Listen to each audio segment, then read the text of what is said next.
ঘরের দরজা বন্ধ করে দরজা খুলছে, দরজা খোলার পরে পরে দেখি যে নিচে ছেলেটা আর কি কিনার ছেলে ওই খাটের এক পাশে বসা আছে আর লাশটা পরে আছে আর কি।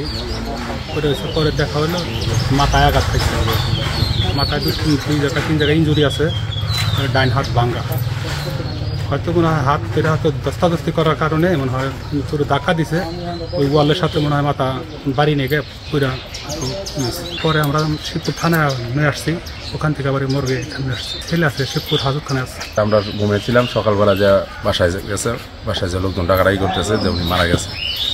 তারপর গেছি ঘটনাস্থলে গেছি, ঘটনাস্থলে যে পুলিশও আসছে, নিচে পড়ে রয়েছে। মায়ের ছেলে করছে আর কি, কেউ যে মারছে এমন ধরনের কোনো সুরাহ পাওয়া গেছে না।